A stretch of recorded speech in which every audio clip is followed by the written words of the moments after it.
मुंबईमध्ये जिथे रस्ते अडवण्यात आले तिथून आंदोलकांना हटवा असे आता आदेश कोर्टाने दिलेले आहेत।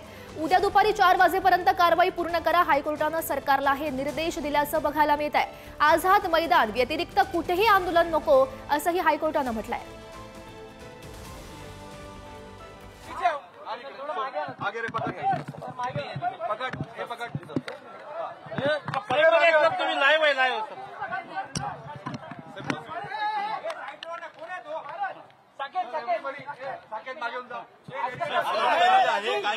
कोर्टामध्ये काय उद्या 4 वाजेपर्यंत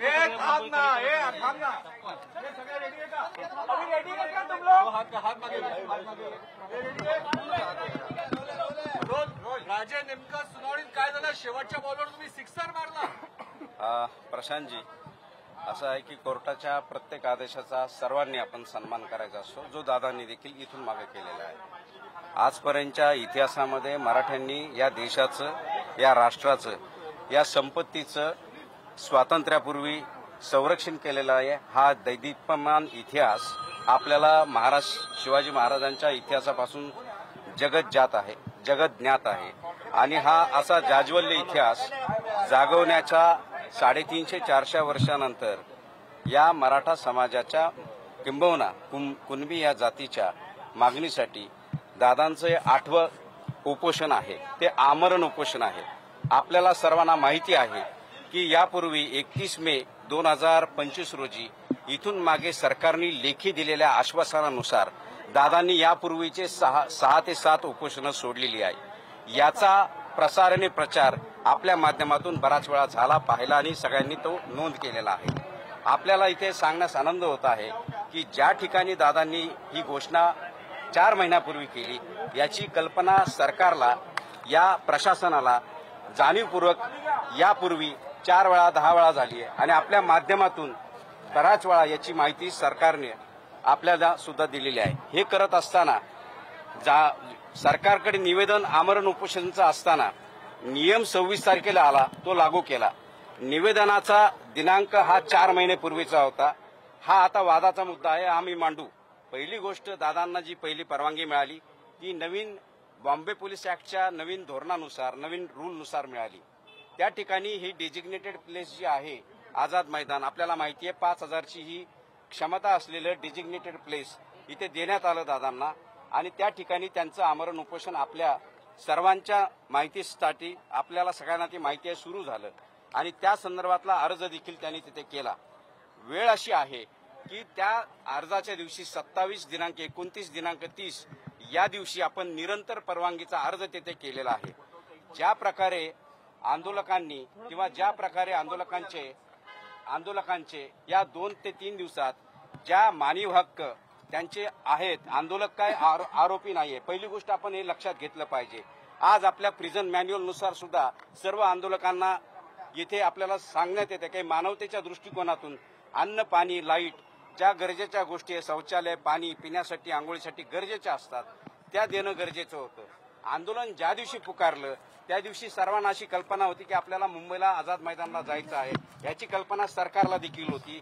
या संदर्भात देवेंद्र भारतीजी जे कमिशनर आहेत यांच्याजवळ त्या ठिकाणी बऱ्याचशा 12 तारखेला याची मीटिंग झाली। याचं संयोजन कसं करायचं, यापूर्वी 26 तारखेला जी दादांनी डेडलाईन दिली होती त्या संदर्भात देखील चर्चा झाली। नेमकी काय त्यांनी त्यामध्ये प्रस्तावना केली, सरकारला काय आवाहन केलं, याची देखील नोंद घेणं या ठिकाणी गरजेचं आहे। दुसरी गोष्ट अशी आहे की सरकारने जर दादांच्या मागण्या मान्य केल्या असत्या तर ही वेळ आमरण उपोषणाची किंवा याची वेळ इथे दादांवर आणि सरकारवर देखील आणि किंबहुना या गणेश उत्सवाच्या दृष्टिकोनातून कोणावरही आली नसती। इथल्या स्थानिक लोकांना सुद्धा त्याचा त्रास झाला नसता। हीच दादांची, सर्व मराठ्यांची, सर्व मराठा सेवकांची ही मनापासूनची इच्छा होती। परंतु सरकारने स्वतःहून वेळ घेऊन इथून मागे लेखी तिथे आश्वासन देऊन कोणतंही काम त्यांच्या वेळेत आणि दिलेल्या विहित मुदतीत पूर्ण केलं नाही, याची कल्पना आहे। आज माननीय कोर्टाने 9 तारखेला त्या दिवशी 26ची जी पहिली सुनावणी झाली त्या 26 तारखेच्या सुनावणीमध्ये दादांना पार्टी करून घेण्यात आलं आणि त्यांना नोटीस बजावण्यात आली। ती नोटीस रिटर्नेबल ही 9 तारखेला म्हणजे येणाऱ्या 9 सप्टेंबरला ठेवली। परंतु काही अंतरिम अर्ज आज आले आणि आंदोलकांच्या ज्या वाईट गोष्टी आहेत किंवा ज्या वाईट गोष्टी काही घुसखोर आलेल्या आहेत त्यांच्या वाईट गोष्टी इथे दाखवण्यात आल्या, हरकत नाही. काही गोष्टी दादांनी सुद्धा सुरुवातीपासून निघाल्यापासून त्यांनी सांगितलं की आंदोलनकर्त्यांनी कोर्टाच्या सर्व आदेशाचं पालन करावं.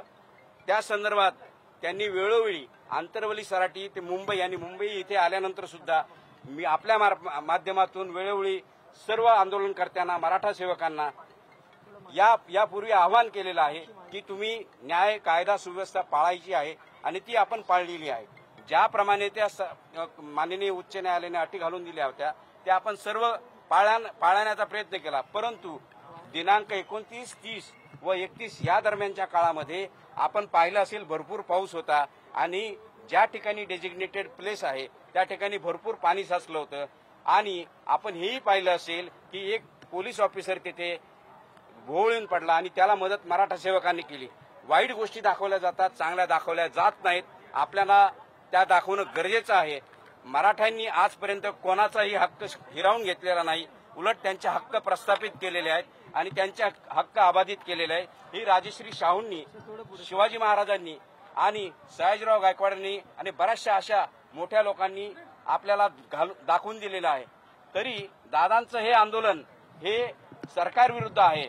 दादांचं आंदोलन हे प्रशासनाच्या विरुद्ध आहे. येथील लोकांना कोणताही त्रास देण्याचा त्यांचा कोणताही मानस किंवा उद्देश नाही, हे त्यांच्या आव्हानातून या वेळोवेळी दिसलेलं आहे. दुसरी गोष्ट अशी, काही समाजकंटक जे घुसलेले आहेत ते वेगवेगळ्या प्रकारचे बेकायदेशीर कृत्य करत आहेत, जेणेकरून आंदोलन भरकटण्याचा तिथे त्यांचा डाव आहे. परंतु दादांनी वेळोवेळी त्याविषयी त्यांचं क्लॅरिफिकेशन दिलेलं आहे. आज माननीय कोर्टाने एवढं सांगितलं आहे, 5,000ची परमिशन आहे, तुम्ही 5,000 इथे राहा, बाकीचे इव्हॅक्युएट करा. त्या संदर्भात दादा आता पुढील आदेश जनतेला देतील. उपस्थित केलाय की या आंदोलनामध्ये हुल्लडबाजी होते, अप्रत्यक्ष तुम्ही मान्य केलं, तुम्ही वेगवेगळ्या प्रकारचे आंदोलक असू शकतात हे मान्य केलं, पण आज कोर्टाने आझाद मैदान सोडून इतर सर्व जागा व्हॅकेट करण्याचे आदेश दिलेले. याकडे तुम्ही कसं बघणार आहात किंवा याबाबतच्या सूचना कशा पारित करणार? असं आहे, ज्या दिवशी नियम आला त्या दिवशी त्याच्या पूर्वीचा अर्ज आहे हे सरकार सांगत नाही. आज तुम्ही आंदोलक कशी येणार, कुठून येणार, दादांचं आव्हान 4 महिन्यापासून आहे. या सगळ्याच गोष्टींची बाब आपल्याला एकत्रित बघावी लागेल. एक पाय बांधायचा आणि दुसऱ्या पायाने पळायला लावायचं, अशा ह्या अटी व शर्ती ज्या असतात त्या तुम्ही घालून उपयोग नाही. तुम्ही सरकारने काय पाहिलं पाहिजे आंदोलनकर्त्यांचं, त्याच्यानंतर विनंती आहे, मुद्द्यावर या. तुम्ही ऑर्डरच्या सगळ्यात शेवटी केलेली मागणी कोर्टानं मान्य केली, ही महत्वाची गोष्ट. बरोबर. पण त्याच्या आधी मात्र आझाद मैदान सोडून इतर दक्षिण मुंबईतल्या सीएसएमटी वगैरे जागा व्हॅकेट करायचे आदेश दिले, त्याबद्दल काय सांगता? त्याबद्दल कोर्टाने यापूर्वी दिलेल्या आदेशाप्रमाणे आपल्याला त्या नियम पाळायचे आहेत आणि नवीन नियम पाळण्याचा देखील दादांनी जो अर्ज दिला, तुम्हाला माहिती असेल 26-27 तारखेला तो अर्ज दिला गेला आहे आणि त्याच दिवशी त्यांनी हेही सांगितलं आहे की वेळोवेळी जी दररोज मागणी करायची आहे, उपोषण आमरण आहे, त्या संदर्भात त्यांचा अर्ज असा आहे. त्या दिवशी सुद्धा एक वेगळा अर्ज दिला की उपोषण आमरण उपोषण असल्यामुळे दररोज हा अर्ज करणं शक्य नाही. आज तुम्ही 9:30 ते 5:30 या ड्युटी केल्यासारखा तुम्ही एका ठिकाणाहून दुसरीकडे जाऊ शकत नाही. ही महत्वाची गोष्ट आहे आणि ही बाब आम्ही आमच्या अर्जामध्ये दिलेली आहे. परंतु ही बाब कोर्टापुढे जाणीवपूर्वक आणली जात नाही. आम्ही उद्या आता त्या गोष्टीबद्दल आम्ही उहापोह कोर्टापुढे कडू की एका ठिकाणाहून दुसरी ठिकाणी जाणं योग्य नाही. ही डेजिग्नेटेड प्लेस आहे. दादांचं आमरण उपोषण एका जागेवरच आहे. आमरण उपोषण असल्यामुळे दादांची तब्येत तशी खालावली आहे. त्यांना सकाळी या गोष्टी मी बोलण्यास गेलो, परंतु त्यांची बोलण्याची ताकद आणि मनस्थिती नाही. आपण सगळे पाहता 4था दिवस आहे. तर आपण सुद्धा मी आपल्या माध्यमातून मराठा सेवकांना, आंदोलकांना आवाहन करतो, शांततेत तुम्ही ज्या आदेश आहेत दादा सांगतील त्या तुम्ही पाळा आणि तुम्ही 5,000 सोडून याच्या व्यतिरिक्त तुम्ही त्या मैदानामध्ये किंवा मुंबईच्या कुठल्याही ठिकाणावर थांबू नये. तुम्ही म्हटलेलं आहे की आम्ही जरांगे पाटलांची समजूत काढू, कुठल्या मुद्द्यावरती तुम्ही कुठल्या मुद्द्यावरून सदर करणार आहे? जोक झाली, काय झालं? बरोबर आहे. गुणरत्न सदावर्ते जबाबदार वकील आहेत. त्यांनी जबाबदार वकिलासारखं वागावं आणि त्यांनी जे मध्ये जे मीडियाला वेगवेगळे बाईट्स देतात त्यामुळे आंदोलनकर्त्यांमध्ये कारण नसताना मनस्ताप व एक क्लेश निर्माण होतो आणि समाजामध्ये एक चीड निर्माण होते. ती थांबवावी, त्यांना सुद्धा थांबवावं आणि मीडियाने सुद्धा त्यांना विचित्र प्रश्न विचारण्यापासून थांबवावे, ही नम्र विनंती आम्ही या ठिकाणी मराठा सेवकांनी केली. तुम्ही जरांगे पाटील यांची समजूत करणार आहे असं कोर्टात म्हटलं, कुठल्या मुद्द्यांवर समजूत करणार? आम्ही जरांगे पाटलांची एक मुख्य ते आंदोलनकर्ते आहेत, मराठा सेवक आहेत, ते स्वतःला मराठा सेवक म्हणून घेतात. या सर्व मराठा सेवकांनी महाराष्ट्रातून आलेल्या याची दखल प्रामाणिकपणे याची घेतली पाहिजे. त्यांचा आदेश तिथे पाळला पाहिजे. त्यांचा आदेश हा सर्वांसाठी आज शिरसावन्य आहे. आणि या उलट मी आता जाऊन सांगतो, आमच्या दोन्ही वकिलांनी राजेश टेकाळे जे असतील, डुबे जे असतील, यांनी तिथे सांगितलं की तुम्ही सरकारला त्यांनी केलेली मागणी मान्य करायला लावा. आंदोलन 1 दिवसात 1 तासात संपेल. हे दादांनी देखील सांगितलं. मी सुद्धा बऱ्याच वेळा मीडियासमोर सांगितलेलं आहे. आंदोलन वाढवण्याचं कारण काय? ठीक आहे, त्याला काही प्रोसिजर आहे, परंतु त्यांनी घोषणा केल्यानंतर लेखी स्वरूपात काही दिलं तर आंदोलन थांबू शकतं. कोर्टाचं आत्ताच महत्वाचं आहे, आंदोलनकर्त्यांची उलटबाजी असेल किंवा ते काही ठिकाणी कबड्डी खेळत वगैरे असे व्हिडिओज काहीतरी दाखवले वाटते ते रस्त्यावर आंदोलन करतात, तर त्यावरून लॉ अँड ऑर्डर इश्यू तयार झाला. आता म्हणून जरा सुरुवातीपासून सांगितलं तुम्हाला एक सांगतो, नाही पण मग आंदोलन तुमचा प्रश्नच कळाला. बरं, असं म्हटलं कोर्टाने म्हणून असं म्हटलेलं आहे की लॉ आणि ऑर्डरचा इश्यू तयार झाला असेल तर तो सरकारने या सगळ्यामध्ये बघितला पाहिजे. आता त्या संदर्भात कोर्टात व्हिडिओ दाखवण्यात आले, ते आंघोळ करतात वेगवेगळ्यावरती किंवा पिटिशनरचं म्हणण्यात कोणतरी कबड्डी खेळतंय. मुद्दा असा आहे की मनोज जरांगे सांगतायत की रस्ते खाली करा, लोकांना जाऊ द्या, तरी सुद्धा आंदोलक ते ऐकत नाहीत. सीएसएमटीचा रस्ता 4 दिवस झाले जाम आहेत, मोकळा करत नाहीत, पोलिसांना सहकार्य करत नाहीत असं दिसतंय या सगळ्यावरून. तर काय नक्की शेवटी आव्हान दादा करतील. तुमच्या म्हणण्याला अर्थ आहे. शेवटी आव्हान दादा करतील. या सगळ्या गोष्टी हळूहळू होतील. उद्या 4 वाजेपर्यंत वेळ दिलेला आहे. आणि मराठा सेवक माझे गरीब जरी असले प्रामाणिक आहेत, दादांच्या शब्दाला प्रचंड मान देतात आणि ते करतील. दुसरी गोष्ट, ही लॉ अँड ऑर्डर सिच्युएशन का आली? तुम्ही दादांनी दिलेल्या आणि आंदोलनकर्त्यांनी दिलेल्या निवेदनाकडे सुद्धा लक्ष गांभीर्याने दिलं पाहिजे. ज्या सुखसुविधा तुमच्या आमच्या मनामध्ये असतात, पाणी, लाईट, आंघोळीचं पाणी, संडास, शौचालय, त्याच्यानंतर जेवण, या गोष्टी तुम्ही अडून, तुम्हाला माहिती आहे 2 दिवस तिथे तुम्ही खाऊगल्ली बंद होती. कोणत्या कारणाने बंद होती? सरकारचं काम आहे. तुम्हाला जर जेवण पाणी मिळालं नाही, ह्या सगळ्या गोष्टी ऑब्व्हियस आहे, होणार. त्यामुळे ऍक्शनला रिॲक्शन असते. याकडे एक वेगळ्या अँगलने सुद्धा तुम्ही पाहिलं पाहिजे. पत्रकारांनी हे अधोरेखित केलं पाहिजे. ज्यावेळेस तुम्ही या संदर्भात अर्ज करतात, तुम्ही डिझास्टर मॅनेजमेंट करणं, मी 12 तारखेला मी आवर्जून देवेंद्र भारतींना त्या मीटिंगमध्ये सांगितलं होतं की तुम्ही ही सगळी सुखसुविधा उपलब्ध करण्यासाठी, वॉर रूम तयार करण्यासाठी, ट्रॅफिकचा रकस कमी करण्यासाठी, त्याचबरोबर गणेश फेस्टिवल असल्यामुळे आतील बांधवांना, बंधूंना जे या संदर्भात मुंबईत राहतात, या बहुल भागात 8 कॉर्पोरेशन एरियात राहतात, यांच्या घरी गणपती असतो, सगळ्यांच्या असतो.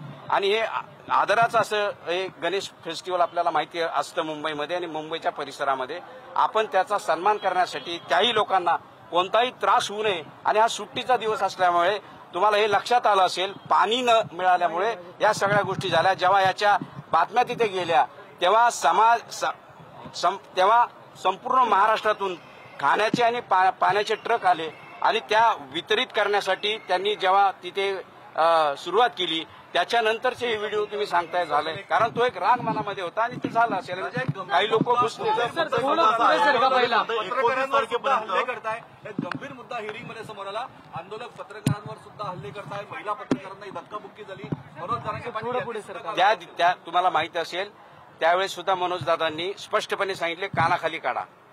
जो कोणी तुम्हाला त्रास, आजपर्यंत तुमच्या या 200-400 चॅनलला माहिती आहे, दादांनी स्पष्ट आदेश दिलेले आहेत. कोणी तुमच्याशी उल्लडबाजी केली, पोलिसांची केली, कारण आम्ही सतत संपर्कात होतो. पोलीस प्रशासन हे सांगणार नाही की त्या दिवशी रात्री आम्ही 4-5 वाजेपर्यंत, दुसऱ्या दिवशी 4-5 वाजेपर्यंत काय केलेलं आहे. पोलिसांना हे सांगावं लागतंय. त्यांनी सांगितलं पाहिजे की काही लोकांनी इथे ती ट्रॅफिक मोकळी करण्यासाठी सुद्धा प्रयत्न केले. आणि दादांनी काल तुमच्या सर्वांसमोर सांगितलंय, असं कुणी करत असेल, कुणी घुसखोर असेल, मुद्दाम करत असेल, त्यांना तुम्ही तुमच्या भाषेत उत्तर द्या. त्यांनी कोणाची गय केलेली नाही. आणि स्त्रियांचा आदर करणं हा आपल्या प्रत्येक समाज मनाचा एक आरसा आहे आणि तो सांगण्याची कोणाला गरज नाही. तो धडा आपल्याला घरातच मिळतो आणि तो सर्वांनी पाळावा, हेच दादांचं कालचंही सांगणं होतं. धन्यवाद. 29 पर्यंत परवानगी आहे. जर पुढची परवानगी मिळाली नाही तर आंदोलन थांबवणार की पुढे काय करणार? तुमच्या माहितीसाठी सांगतो, दिनांक 27, दिनांक 29, दिनांक 30 हे अर्ज कुणीही आज कोर्टापुढे दाखवलेले नाहीत. निरंतर, कारण एका वेळी 2 कंडिशन चालू शकत नाही, ही ॲल्युमिनी आहे. दिनांक 27ला, दिनांक 29ला आणि दिनांक 30ला दादांनी तिथे अर्ज केलेला आहे तो विहित मुदतीत विहित नमुन्यात नाही असं सरकारचं म्हणणं आहे. सरकारने हे सांगितलं पाहिजे. निरंतर असा अर्ज दादांनी आमरण उपोषणासाठी मागितला आहे, तशी परवानगी मागितली आहे. आपल्या माध्यमातून सरकारने त्याची दखल घ्यावी. तो अर्ज आजपर्यंत त्यांनी निकाली काढलेला नाही. खोट्या बातम्या तुम्ही करू नका, विचित्र बातम्या तुम्ही करू नका, जेणेकरून समाज घटकांमध्ये आणि आमच्या मराठा सेवकांमध्ये वेगळा संदेश जाईल. कृपा करून हा संदेश तुम्ही चांगल्या पद्धतीने पोहोचवा. आपल्या माध्यमातून मी हात जोडून दादांतर्फे विनंती करतो, एक समाज बांधव म्हणून. सर, हिंदी में बताइए कि आज कोर्ट में क्या हुआ है, कारण मोठ्या प्रमाणात आंदोलन येत आहे. या अशा ठिकाणी होणं ते काही स्पेशल नाहीये आणि त्याची मागणी करणं तेही काही वेगळं नाही. कारण गैरसोय आणि हक्क याच्या कुठेतरी समन्वय साधला पाहिजे म्हणून कोणीतरी ती मागणी केली आणि ती मागणी आमची नाहीये. ती त्यांनी काल कोणीतरी त्यांना सुचवलं म्हणून ती मागणी आली आणि ते दिलं तर हरकत काय.